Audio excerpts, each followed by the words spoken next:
پہلے بھی بغض تو نہیں تھا الحمدللہ، لیکن ہمیں پہچان نہیں تھی.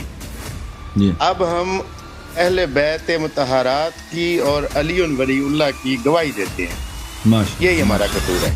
اب میں یہ آپ سے ریکویسٹ یہ کرتا ہوں، چونکہ میں کنورٹڈ ہوں بریلوی سے، اب میں آپ جیسا ہی کافر ہوں، جیسے آپ کافر ہیں ویسے ہی کافر ہوں دوسرے مسلمانوں کی نظر میں. قل یا ایھا الکافرون لا اعبد ما تعبدون. بالکل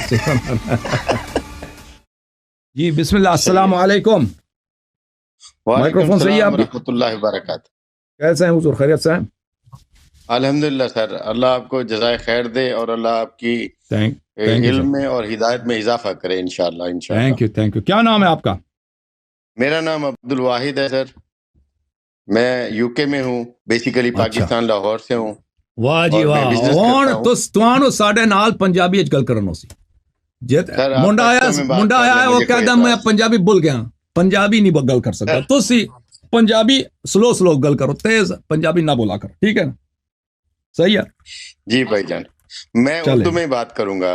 اللہ یاری اچھا بھائی، چلے جی، کیا کریں ہم اسی تو کوشش کرتے ہیں نا کہ پنجابی وچ بھی گل ہو سی. تے نہیں مندے تے میں کی جزاک کر. اللہ جزاک اللہ. جی سر بولو اللہ تسی. اللہ آپ کی توفیقات میں اضافہ کرے تھینک یو انشاءاللہ سر، تھینک یو سر. بولیں بھائی اردو جان. میں بولیں. بیسک میں بس 1-2 منٹ لوں گا اپنا، تھوڑا سا میں تعارف کرا دوں. میرا جی نام عبد الواحد ہے. بیسیکلی میں سنی بریلوی مکتبہ فکر سے تعلق رکھتا تھا خاندانی طور پہ، اور یہ تقریباً 6 سال ہو گئے میرا بالکل کایا پلٹ گئی. اور اب میں اپنے دوست احباب میں، رشتہ داروں میں نہیں بلکہ میرا پورا خاندان، میرا پورا گھر جو ہے، ہم کفر کرنے والوں میں شامل ہو گئے ہیں اور ہم مسلمانیت سے خارج ہو گئے ہیں. کیوں کہ ہم پہلے بھی بغض تو نہیں تھا الحمدللہ، لیکن ہمیں پہچان نہیں تھی. اب ہم اہل بیت مطہرات کی اور علی ولی اللہ کی گواہی دیتے ہیں. یہی ہمارا قصور ہے. ماشاء اللہ ٹھیک ہے. ماشاء اللہ.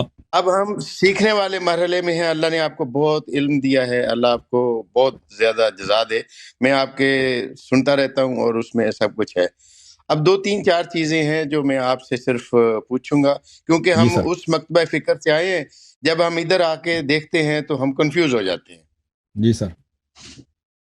ایک تو یہ کہ کچھ لوگ یہ کرتے ہیں کہ آپ ان کو سارے احوال بھی دکھاتے ہیں، قرآن پاک بھی دکھاتے ہیں، اور وہ مانتے نہیں ہیں. تو میں تو مشورہ یہ دوں گا کہ آپ قولوا سلام، ایسے لوگوں سے سلام. سمن بکمن فہم لا یرجعون، یہ لوگ ہیں تو ان سے سلام ہی کر لینا کافی ہوتا ہے. ان کے ساتھ وقت ضائع کرنا اچھا نہیں ہے، کیونکہ اللہ نے ہدایت کے ان کے اوپر تالے لگا دیے ہیں. صحیح فرما رہے. بات یہ ہے کہ جیسے سورہ الحجرات ہے، اس کی پہلی 2 آیات ہیں کہ اے ایمان والو، تم اللہ اور اللہ کے رسول سے آگے قدم مت بڑھاؤ اور اپنی آوازوں کو نیچے رکھو. ایسے مت پکارو میرے نبی کو جیسے اپنے آپ کو پکارتے ہو، اپنے دوستوں کو پکارتے ہو. کہیں ایسا نہ ہو تمہارے اعمال ضائع ہو جائیں اور تمہیں اس کی خبر بھی نہ ہو. تو یہ لوگ حضرت ابوبکر کو مصلی امامت پہ کھڑا کر دیتے ہیں اور نبی کریم صلی اللہ علیہ وسلم کو پیچھے کھڑا کر دیتے ہیں. دونوں ہی قباحتیں ہیں اس میں کہ اس نے قدم بھی آگے بڑھا لیا فجر کی نماز میں، رات بھی اونچی کر لی، تو اس کا ایمان کدھر رہ گیا؟ ماشاء اللہ ماشاء اللہ ماشاء اللہ. احسن. ٹھیک ہے. اور دوسرا یہ جو لوگ پوچھتے ہیں کہ مولا کائنات نہیں، میں تو کہتا ہوں مولا عالمین ہے، کیونکہ الحمدللہ رب العالمین وما ارسلناک الا رحمت للعالمین. اور وہ فرما رہے ہیں کہ من کنت مولا فہذا علی مولا. بالکل. جس کا میں مولا ہوں اس کا علی مولا. وہ رحمت للعالمین ہے تو یہ بھی عالمین کے مولا ہیں، میں کائنات کا مولا نہیں. یہ ان کے تھوڑا سا مجھے وہ ہوتا ہے. بہرحال مجھے آپ دعا کریں کہ انشاءاللہ مجھے اللہ اس کی دے. اب میں یہ آپ سے ریکویسٹ یہ کرتا ہوں، چونکہ میں کنورٹڈ ہوں بریلوی سے، اب میں آپ جیسا ہی کافر ہوں، جیسے آپ کافر ہیں ویسے ہی کافر ہوں جی دوسرے مسلمانوں کی نظر میں. قل یا ایھا الکافرون لا اعبد ما تعبدون. بالکل. اچھا بھائی جان، بات یہ ہے اب چونکہ میں کنورٹڈ آیا ہوں، آپ تو ماشاءاللہ اللہ نے آپ کے کرم پہ کہ آپ تو ماں کی گھٹی سے آپ کو علی ولی اللہ ملا، لیکن ہم نے ابھی جا کے محبت علیحدہ تھی، بغض نہیں تھا، عداوت نہیں تھی، ہم وہ اس طرح نہیں کرتے تھے. لیکن جو حقیقت ہے وہ اب کھلی ہے کہ ایمان جو ہے یا جو اتباع محمد و آل محمد ہے، یہی ایمان ہے، یہی مسلمانیت ہے، یہی کامیابی و فلاح ہے. لیکن اب میں کنفیوز یہ ہوتا ہوں، میرے بھائی، میرے گاؤں میں سید فیملی ہے، میں ان کو دیکھتا ہوں، وہ اہل تشیع ہیں سارے، بچپن سے ہم دیکھتے آ رہے ہیں، وہ کوئی کتے لڑاتے ہیں، کوئی نشہ بیچتے ہیں، کچھ کچرتے ہیں، لیکن جب ان سے ہم بحث کرتے ہیں تو مجالس ہو رہی ہوتی ہیں تو وہ کہتے ہیں کہ اذان کا وقت ہو گیا تو نماز کی طرف نہیں جاؤ، تم مجلس میں بیٹھو، ذکر حسین نماز سے یا ذکر اہل بیت نماز سے زیادہ بہتر ہے. اور وہ اس کے اسبات میں یہ حدیث سناتے ہیں کہ جب نبی کریم صلی اللہ علیہ وسلم نماز پڑھ رہے تھے تو شہزادہ حسین علیہ السلام ان کے شانہ دوست مبارک پہ تشریف لائے تو اللہ کی وحی آ گئی کہ آپ نماز کا سجدہ لمبا کر دیں، میرے حسین کو نیچے نہیں اتارنا. تو آپ کا کیا خیال ہے؟ تو یہ تو جہالت ہے بھائی. اگر ہم بھی نماز میں ہو نا، کوئی ہم اگر نماز کے حال ہو بھائی، نبی نے یہ تو نہیں کیا کہ نماز چھوڑ کے ذکر اہل بیت علیہ السلام کے، یہ ان میں کوئی تضاد ہی نہیں ہے، ان میں کوئی تضاد ہی نہیں ہے. ٹھیک ہے نا، مجلس کے وقت موعظہ، مجلس، مصائب وہ اپنی وقت میں، نماز اپنی وقت میں. یا اہل بیت علیہ السلام کی سیرہ میں یہ کبھی نہیں ملتا کہ تم جو ہے طلب، یہ مجلس کیا چیز ہے؟ مجلس زیادہ سے زیادہ طلب، مجلس علم ہے، اس میں حدیث بیان، حقیقت بیان کیا جائے گا، لوگ سیکھیں گے بھائی، لوگ روئیں گے، اہل بیت علیہ السلام کے فضائل سنیں گے. یعنی تعلیم و تعلم کا ہے نا مجلس، اور تو کچھ نہیں ہے. جی، تعلیم ہے، تعلم ہے، ذکر فضائل ہے، ذکر فضائل بھی تعلیم و تعلم ہے بھائی. اہل بیت علیہ السلام کی سیرے میں کب ادھر ملتا ہے کہ تم اس کام کے لیے نماز کو چھوڑ دو، نماز کی طرف نہ جاؤ. ٹھیک ہے نا. اگر بھائی اگر یہ آپ کی خدمت میں عرض کروں کہ اگر کہیں مجلس ہو رہا ہے، دیکھیں ان لوگوں نے ابھی مجلس شروع کیا ہے، کسی وجہ سے لیٹ ہو گئے، لیٹ شروع کر دی بھئی، اذان مجلس کے درمیان ایک دفعہ اذان شروع ہو گئی، ٹھیک ہے نا، مجلس کے درمیان، تو میں نہیں کہتا کہ تم مجلس چھوڑ کے نماز کی طرف چلے جاؤ. ٹھیک ہے نا. اب نماز جو ہے تھوڑی دیر بعد بھی پڑھ سکتے ہو. اگر ایک دفعہ مجلس شروع ہو چکی ہے تو کوئی بات نہیں، اس کو ڈسرپٹ کرنے کی ضرورت نہیں ہے. اب کیونکہ اللہ تعالیٰ نے نماز کے لیے وقت معین کیا، اس کے لیے ایک لمٹ ہے، 3 گھنٹے، 4 گھنٹے، 2 گھنٹے، وہ مختلف ہے نا. نماز فجر کے لیے تقریباً 1.25 گھنٹہ وقت ہوتا ہے، نماز ظہر عصر کے لیے وقت زیادہ ہے. تو وہ مجلس ختم ہونے کے بعد نماز اپنا پڑھ لینا. لیکن اگر آپ، لیکن یہ کس صورت میں ہے بھائی؟ کس صورت میں ہے؟ اس صورت میں ہے کہ ہم پہلے سے پروگرام بنا چکے ہیں. ہم نے پروگرام بنا دیا بھائی مجلس کا، بھائی اذان کا وقت فرض کریں 7 بجے، ہمارا پروگرام یہ تھا کہ 6:30 بجے پہ ختم کرتے ہیں. تو 6:30 بجے پہ ختم ہوگا، 6:30 بجے کے بعد لوگ جا کے وہ وضو بنائیں گے، وہ 7 بجے تک ہم نماز پڑھیں گے. لیکن کسی وجہ سے ہمارے اختیار سے باہر لیٹ ہو گئے بھائی، اب جو ہے اذان کا وقت شروع ہونے لگا، وہ مولوی صاحب مجلس پہ پڑھ رہے ہیں. تو میں نہیں کہتا کہ اس کو توڑ کے، کیونکہ یہ واجب نہیں ہے، یہ واجب نہیں ہے یہ کام، تم یہاں پہ مجلس ختم کرو، اس کے بعد نماز پڑھو. لیکن یہ آپ کا طریقہ کار نہیں ہونا چاہیے. طریقہ کار یہ ہونا چاہیے کہ بھائی جب ابھی ہم پروگرام اس طرح بنائے نا مجلس کا کہ ابھی مثلا نماز 1 بجے، تو یا نماز سے پہلے 2 گھنٹے شروع کرتے ہیں پروگرام اپنا ٹائم پہ، تاکہ مجلس کے وقت بالکل فارغ ہیں سب لوگ، نماز پڑھیں گے وقت پر. یا یہ کہ پہلے نماز پڑھیں 1 بجے، نماز جماعت وغیرہ کر کے اس کے بعد جو مجلس شروع کرو، تاکہ نا اس میں یہ کوئی ضروری تھوڑی ہے کہ یہ ان میں سے دونوں میں سے ایک ہی کو لینا ہے. ہم نے دونوں پہ عمل کرنا ہے، دونوں پہ. رسول اللہ صلی اللہ علیہ وسلم کی سنت سیرت کیا ہے؟ وہ خطبے بھی دیتے تھے، ان کا وہی خطبہ کیا، ممبر پہ وہی مجلس ہے بھائی، خطبے بھی دیتے ہیں، نماز بھی پڑھاتے ہیں، نماز وقت پر، اور اس نماز سے پہلے یا نماز کے بعد وہ خطبے دیتے تھے. تو اس طرح اہل بیت علیہ السلام کی سیرت اور سنت میں یہ کبھی نہیں ہے کہ تم جو ہے مجلس علم کے لیے یا مجلس فضائل کے لیے تم نماز کو ترک کرو یا نماز کی تاخیر کرو. لیکن نماز کو یہ بھی عرض بھی کروں کہ اس طرح مقدس بننا کہ نماز کو اول وقت پڑھنا یہ کوئی واجب ہے، یہ واجب نہیں ہے. کوئی کبھی ضرورت پڑے نا، ہم اور آپ سب مسلمانوں کو پتہ ہے کہ انسان کی زندگی میں بہت سارے وقت پیش آتا ہے. کبھی ہم باہر گئے ہیں، باہر آ رہے ہیں، کام پہ گئے تھے، اول وقت نہیں پڑھ سکتے. اذان ہوتی ہے مثلا 6 بجے، میں 6 بجے گھر پہ نہیں ہوتا ہوں بھائی، راستے میں ہوتا ہوں، رش ہے، راستے میں ٹریفک ہے، میں 7 بجے گھر پہ پہنچ کے نماز پڑھتا ہوں. یہ کوئی حرام نہیں ہے، ٹھیک ہے نا. ضرورت کے وقت انسان نماز کو قضا کرنے کی اجازت نہیں ہے، لیکن آدھا گھنٹہ، 1 گھنٹہ، 45 منٹ، 2 گھنٹے، وہ ضرورت جب پیش آ جاتی ہے اس میں وہ کوئی اس میں ضروری نہیں ہے. لیکن کوشش انسان کی یہی ہونی چاہیے کہ نماز اول وقت پڑھے. جی سر، ٹھیک ہو گیا جی. اچھا، دوسرا یہ ہے بھائی جان کہ اب میں دیکھتا ہوں، بچپن سے دیکھتے آ رہے ہیں، کوئی یہ اپنے جو اہل تشیع بھائی ہیں ان میں بھی کوئی میں نے بہت سارے ذاکروں کو اور علماء کو بھی سنا جو خدا نخواستہ جو اہل بیت مطہرین ہیں اسلام اللہ علیہ اجمعین، ان کے رتبے کو خدا سے بھی بڑھا دیتے ہیں، اور کچھ ایسے ہیں جو ان کا صحیح حق بھی نہیں دیتے۔ اب ایسا ہے کہ کچھ جلسے جلوس نکالتے ہیں، کچھ ماتم کرتے ہیں، کچھ گھوڑے نکالتے ہیں، کچھ پنجے کا نشان بنا کے وہ بھی علم بھی نکالتے ہیں۔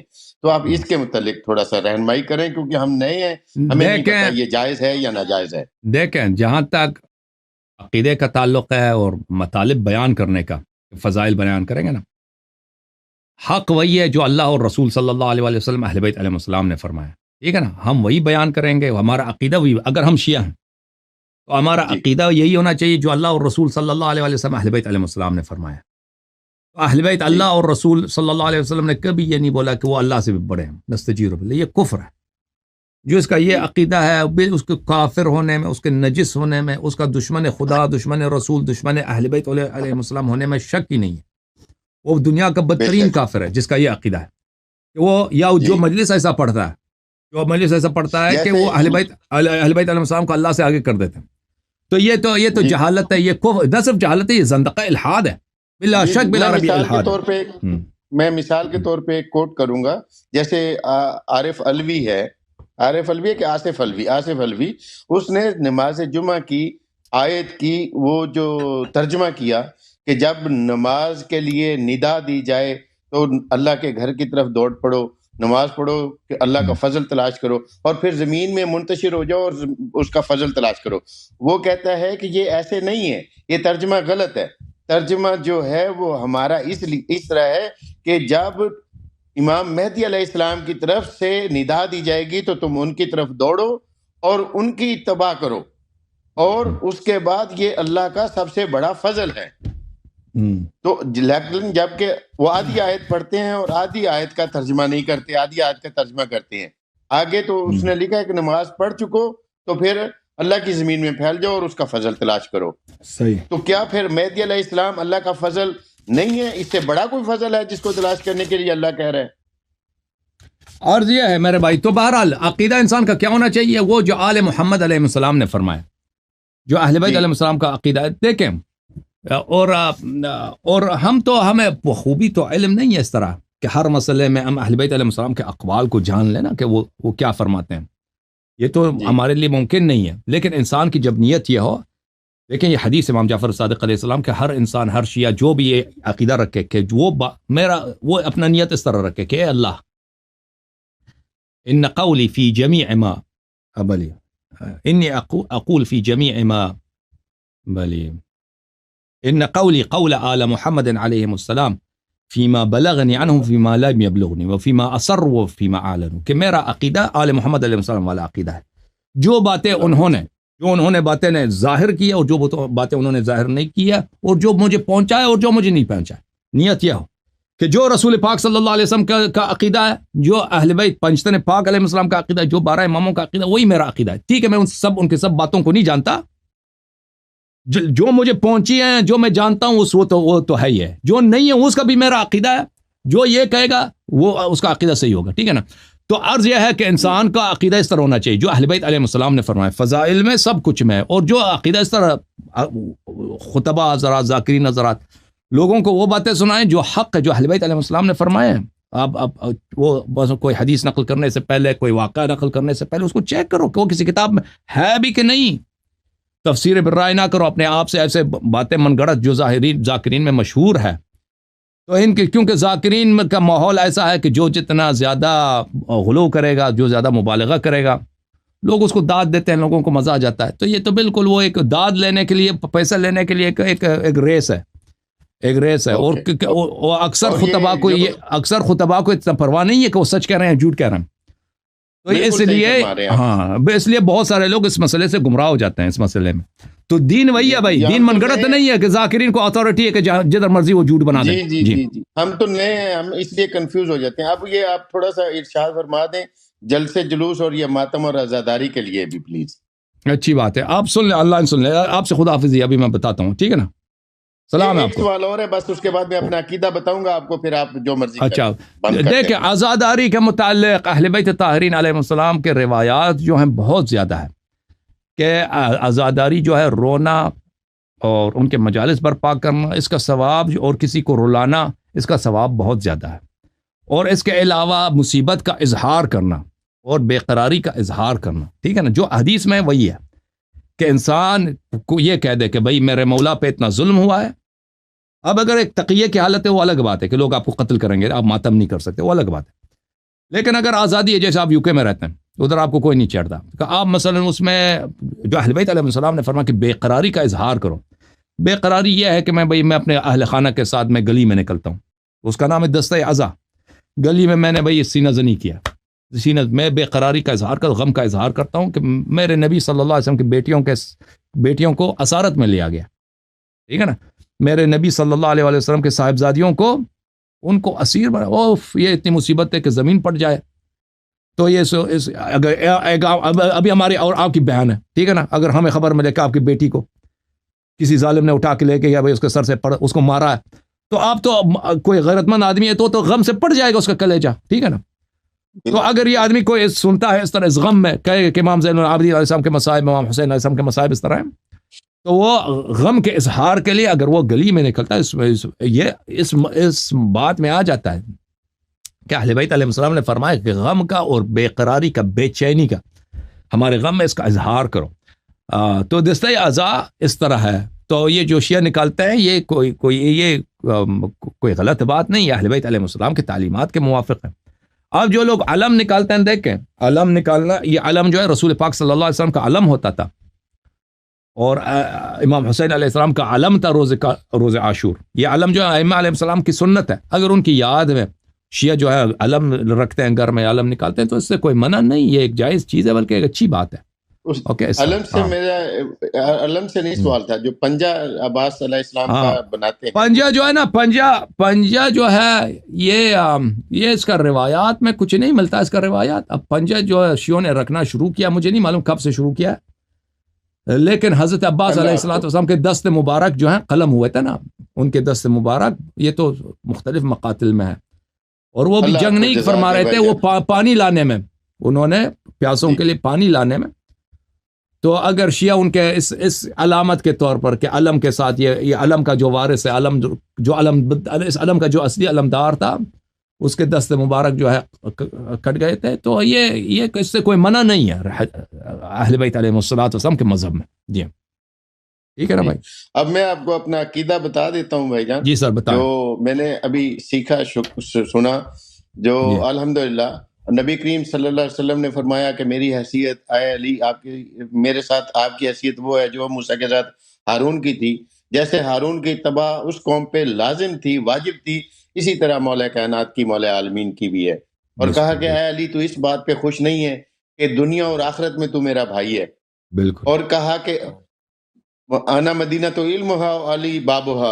اور اس کے بعد نبی کریم صلی اللہ علیہ وسلم نے کیا کہا کہ اے اللہ، حق کو ادھر موڑ دے جدھر علی جائے. علی ما حق، حق کو ما علی، یعنی علی کو حق کا محتاج نہیں کیا، حق کو علی کا محتاج کر دیا. تو جو بھی ایک طرف تو علی ہے، اس کے ساتھ حق ہے، اور دوسری طرف جو ہے وہ تو باطل ہے. اب جو باطل کو مانتے ہیں وہ ان کو خدا ہدایت دے، اور ہم تو یہ سمجھتے ہیں کہ حق علی کے ساتھ ہے اور علی حق کے ساتھ ہے. اور وہ نبی کریم صلی اللہ علیہ وآلہ وسلم کی اس غدیر خم کی حدیث کے مطابق، وہ من کنت مولا فہذا علی مولا، وہ صرف مولا صرف اصحاب کے نہیں تھے، مومنین کے نہیں تھے. میرے نبی کریم صلی اللہ علیہ وسلم امام الانبیاء ہیں، وہ ان سب کے مولا ہیں. میرے نبی نے یہ تکفیر نہیں کی کہ میں نبیوں کے علاوہ سب کے مولا ہیں علی. میرے نبی نے فرمایا جس کا میں مولا ہوں اس کا علی مولا ہے. میرا یہ عقیدہ ہے. اب تھینک یو سر. اللہ تعالیٰ آپ کو اس عقیدے پہ ثابت رکھے. اللہ تعالیٰ انشاءاللہ آپ کو جزائے خیر دے. بہت مہربانی. دعاؤں کی التجا ہے. اللہ آپ کو عزت دے، اللہ آپ کو مزید ایمان دے، اور اللہ تعالیٰ آپ کو اور آپ کے گھر والوں کو دشمنوں کی دشمنی سے بچائے رکھے. Thank you sir. اللہ آپ کو جزائے خیر. Thank you. جزاک اللہ. تھینک یو میرے بھائی. Thank you.